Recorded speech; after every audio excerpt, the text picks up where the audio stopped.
Welcome back dear students. कल हमने polynucleotide का स्ट्रक्चर पढ़ा था। मैंने बताया था कि न्यूक्लियोटाइड दो तरह के होते हैं, डीऑक्सीराइबोज एंड राइबोज सीरीज़ के। और पॉलीन्यूक्लियोटाइड क्या है? एक्चुअल में वो न्यूक्लिक एसिड है। डीएनए अगर वो डीऑक्सीराइबोन्यूक्लियोटाइड चेन का पॉलीमर है, आरएनए अगर वो राइबोज सीरीज़ का है। तो आज हम पढ़ेंगे स्ट्रक्चर ऑफ डीएनए। देखो, डीएनए सबसे पहले एक नंबर का क्वेश्चन आता है, who identified the DNA, who discovered the DNA? Answer is Friedrich Miescher in 1869। He named it as nuclein. ये एक नंबर की बात है। उसके बाद हम पढ़ते हैं आगे। इन 1953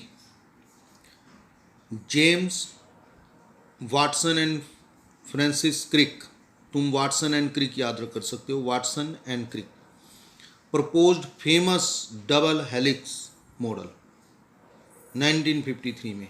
वाटसन एंड क्रिक ने एक डबल हेलिक्स मॉडल डीएनए का दिया जो आज भी फेमस है। ये पूछा जाता है question, who propose the Watson and Crick model? The name is and when they propose 1953 James Watson and Francis Crick, या who propose the double helix model of the DNA. किसने डबल हेलिक्स मॉडल दिया? That is Watson and Crick ने। The basis of the double helix model, ये भी question, what is the basis? लिख लो ये question, what is the basis of double helix model of DNA? Basis क्या था? X ray diffraction data produced by Wilkins and Franklin. This is very important. The model, DNA model, was based on X-ray diffraction data produced by Maurice Wilkin and Rosalind Franklin। तो तुम सिर्फ Wilkins and Franklin याद कर लोगे, उससे भी काम चल जाएगा। Now we come to the model. यहाँ पर एक क्वेश्चन लिख लो, राइट शॉर्ट नोट ऑन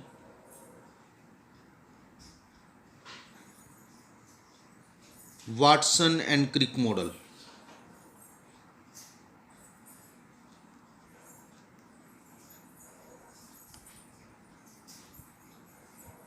या फिर क्वेश्चन आता है, write down the structure of DNA. कुछ आ जाए दोनों में से, salient feature of double helix DNA आ जाए, you have to write this one. इसको मैं तुम्हें पहले एक्सप्लेन कर देता हूँ, एक पेज के ऊपर समझा भी देता हूँ भी डबल हेलिक्स मॉडल है क्या। वैसे +1 में हमने किया हुआ है ये। इसमें सबसे पहले तुमने पेंसिल से दो लाइनें ऐसे ड्रॉ कर लेनी है पैरेलल, क्योंकि बाद में हम इनको रब करने वाले हैं, that is why we are drawing them with help of pencil. अब इसमें हम यहाँ से ऐसे और यहाँ एक लाइन खींचेंगे, इसको 90 डिग्री एंगल पर मोड़ेंगे और सीधा ले आएंगे इस तरह से, बिल्कुल 90 डिग्री पर मोड़कर सीधा ले आएंगे यहाँ पर, लाइक दिस। फिर यहाँ से 90 डिग्री पर मोड़ेंगे और ऐसे सीधा ले आएंगे जहाँ तक आती है ये, लाइक दिस। यहाँ से फिर 90 डिग्री पर, इस तरह से हमने आगे चलते जाना है। इसके पैरेलल फिर हम इसी तरह से दो लाइनें खींचेंगे बिल्कुल पैरेलल, ये खींच दी, इसको भी 90 पर मोड़ेंगे लाइक दिस, और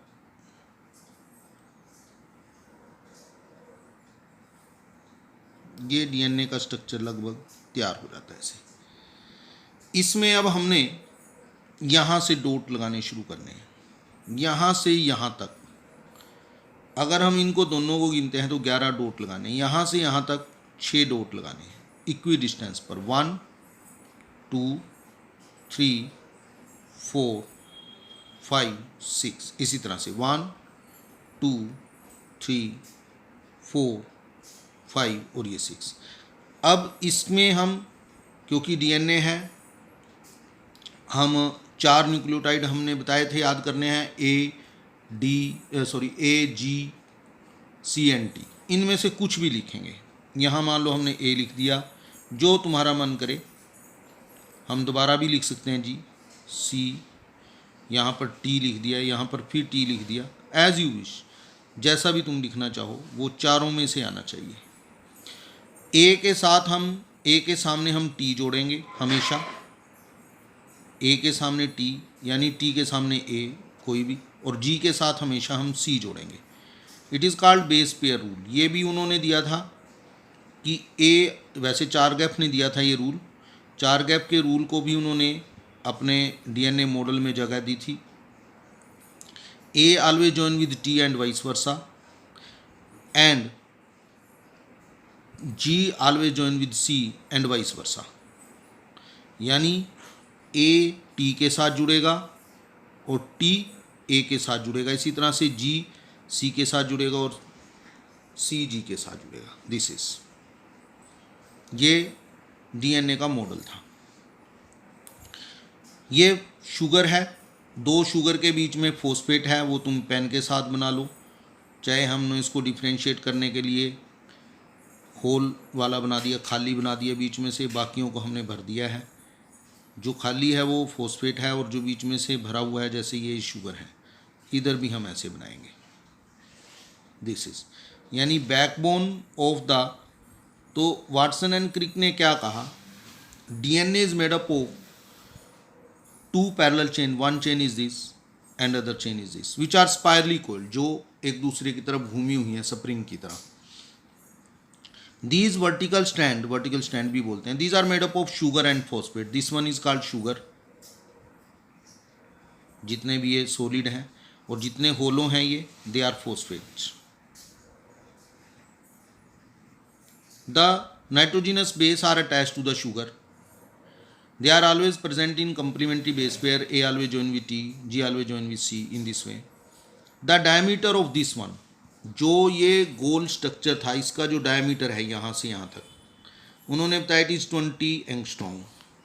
20 एंगस्ट्रॉम हमने बताया था। 1 एंगस्ट्रॉम जो है that is equal to 10⁻⁻10 metre. इतनी इसकी 10⁻10 का मतलब क्या है, that is 1/10⁻10। This is, so this is 20 angstrom and length of 1 strand, अगर हम एक स्ट्रैंड यानी एक चक्कर, जो स्पायरली कोइल्ड है स्प्रिंग की तरह, एक चक्कर की जो लेंथ है यहाँ से यहाँ तक, that is 34 angstrom and there are 10 base pair. यहाँ से लेकर यहाँ तक 10 बेस पेयर हैं, अभी हमने गिने भी थे, देखो 1 2 3 4 5 6 7 8 9 10, इसको नहीं गिनेंगे, इसमें से गिनेंगे 10 base pair. Therefore the distance between the 2 base pair, ये जो डिफरेंस है between the 2 base pair, that is 3.4 angstrom. इसको हम एंगस्ट्रॉम को नैनोमीटर भी लिख सकते हैं, इसको लिखेंगे हम 3.4 नैनोमीटर। एक ही बात है, नैनोमीटर का मतलब होता है 1 nanometre is equal to 10⁻⁻9 metre. ठीक है, तो 3.4 नैनोमीटर या 34 एंगस्ट्रॉम एक ही बराबर है। इसी तरह से इसको हम ऐसे भी लिख सकते हैं 0.34 nanometre. So this is the structure of DNA। ये है डबल हेलिक्स। अब हम इसको पढ़ लेते हैं एक बार। तो DNA is made up of 2 polynucleotide chain, 2 polynucleotide chain का बना होता है, ये हमने बता दिया। देखो 2 चेन 1 2 चेन्स। अच्छा, ये इसका 5' एंड है मान लो, तो इसका दूसरा एंड जो होगा, अगर हम देखें दिस वन 3' एंड। इसी तरह से ये इसका 5' एंड है, तो इसका ये दूसरा एंड क्या होगा, 3' एंड। दोनों अपोजिट होंगे। एक का अगर एक चेन का 5' एंड इधर है, दूसरी चेन का 3' एंड होगा उधर, सिम एंड वाइस वर्सा। तो ये एंटी पैरेलल इनको हम बोलते हैं, these are anti parallel. 2 chains are anti parallel polarity. It means if one chain has polarity 5' to 3', the other has 3' to 5'।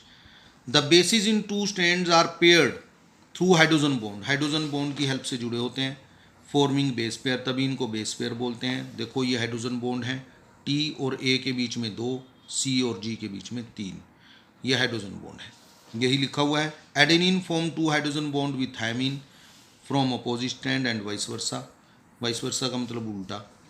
Similarly guanine bonded with cytosine with 3 hydrogen bond. As a result purine always come opposite to pyrimidine. देखो ए के सामने सी आता है, ए purine है और सी pyrimidine है, sorry ए के सामने टी आता है, ए प्यूरिन है और टी पायरिमिडीन है। इसी तरह जी के सामने हमेशा सी आता है, ए और जी दोनों प्यूरिन है, टी और सी दोनों पायरिमिडीन है। These generate approximation uniform distance between the two strands of the helix. It has constant diameter, ये मैंने बता दिया 20 angstrom, and alternate major and minor groove. Major और माइनर ग्रूव ये क्या है, देखो दिस इज ये minor groove,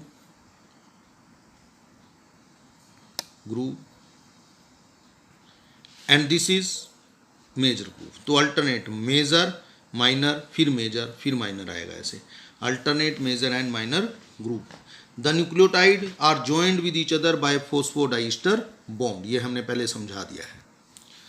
to chains are coiled at right handed manner, right handed manner में कोइल्ड होती हैं। The pitch of the helix is 3.4 nanometre, pitch यानी लेंथ ऑफ यानी एक चक्कर हेलिक्स का, वो 34 एंगस्ट्रॉम या 3.4 नैनोमीटर है। There are roughly 10 base pair in each turn, और 10 base pair हैं। Therefore distance between a base pair in a helix is approximately equal to 0.34 nanometre.